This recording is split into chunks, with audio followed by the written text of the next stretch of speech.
The strategy generally is that they declare a curfew. Then everybody stays at home. The army goes in there and mop up any bows and arrows and dengons that the local communities have to defend themselves. Immediately they are leaving, you hear gunshots. The jihadists coming, killing, raping, maiming. That has been the approach. Even during the lockdown under coronavirus, this is really what was going on. So I think General T.Y. Danjuma has a point. And I can tell you, the late General Luka Yusuf, of blessed memory, former chief of army staff, he had reason to call one of his successors, an army chief of staff. He called him and almost slapped him. He told him, I wore this uniform before you. I know what you are doing. You are the one giving uniforms and boots to these killers to come and kill my people. If you don't stop it, now me and you. And during that, I can tell you, I will, for legal reasons, I will name the names. The people are sitting around. They know them. They know themselves. Then it stopped. The nonsense stopped. But look, let me take point by point, because there's a lot of ignorance going on.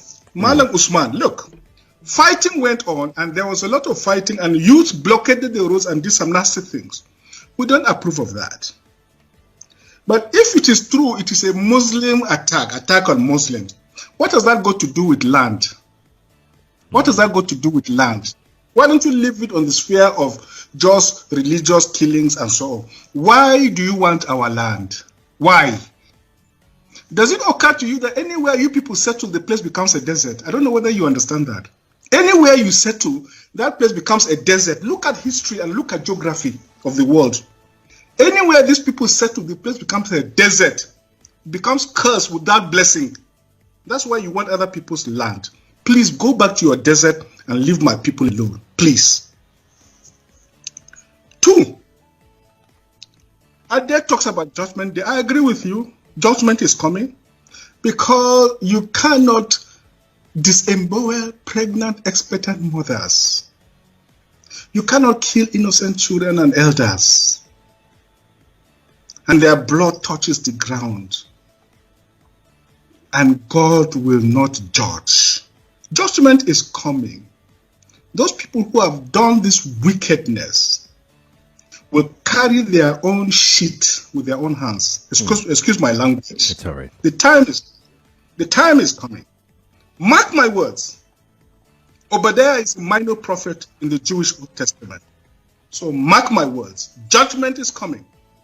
There will be the judgment of God, the judgment of history, the judgment of posterity, and the judgment of humanity. Obi, look, I've heard this thing, Obi, from Ejigbo. I have Ndigbo friends, very dear friends. Yesterday, this weekend, Ohaneze Ndigbo leaders and Afenifere leaders and Pandef leaders from Niger Delta were all in southern Kaduna on a fact-finding mission. The peoples of the middle belt of southern Kaduna, we have a newfound solidarity with the south. Our destiny does not belong in the north. We are no more northerners, and we shall never be northerners. We shall either stand on our own or join the south. Mark my words. Mark my words. But, Paul, Obi, you are very wrong. What happened in the 60s, you cannot equate it to what happened today. And in fact, what people are saying is that it is a kind of nemesis. My father, I told you, was a reverend, a missionary, a pastor. Right. I remember as a child, he did so much to protect Igbo families. So many of them settled in my home as refugees, even on our farms.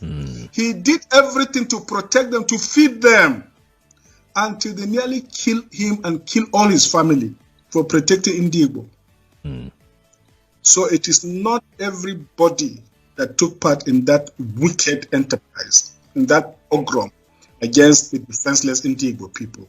And I've always said it, this country will never be normal until we kneel down and ask for forgiveness from Indigbo for the wicked sins we've committed against them. I wrote that severally. Some people from Yoruba land called me and said, Obadiah, if you know you've done something to Indigbo, go and repent. We didn't do anything to them. Leave us alone. That is the attitude of many people in the country. But you cannot equate the two. So because genocide took place in Turkey during the Ottoman Empire, because lynching took place in America, so we, the grand people that sent the slaves there, where if something happens to us, we're equally guilty, so it is okay. Obi, mark my words, when they finish with all, they will come to you. Don't think you are free. Wake up and smell the coffee.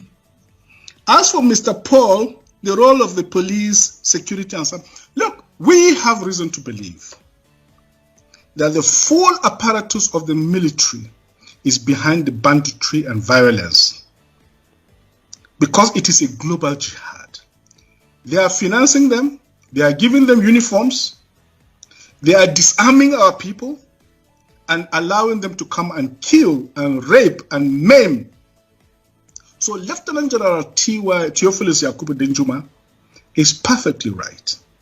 And let me make it very clear. Even my name, Obadiah in Jewish Old Testament means servant of the Most High God. Mailafia means a man of peace. So I am by destiny the servant of God, servant of the people, and the man of peace. I abhor violence.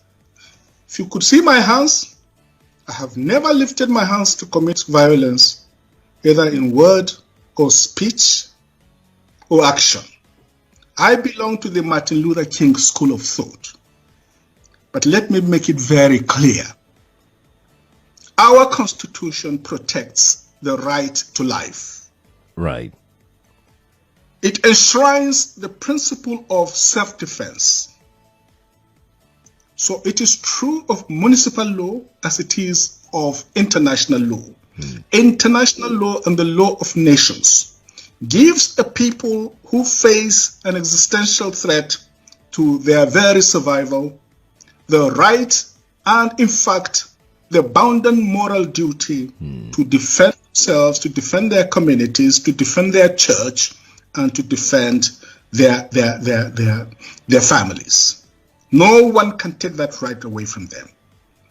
Universal global ethics also gives communities the right to defend themselves if the government, if the authorities are either unwilling or unable, or both unable and unwilling to come to the aid and protection of these people. Which is it for you, Dr. Obadiah? Do you think the government is unwilling or unable to protect the people of Southern Kaduna?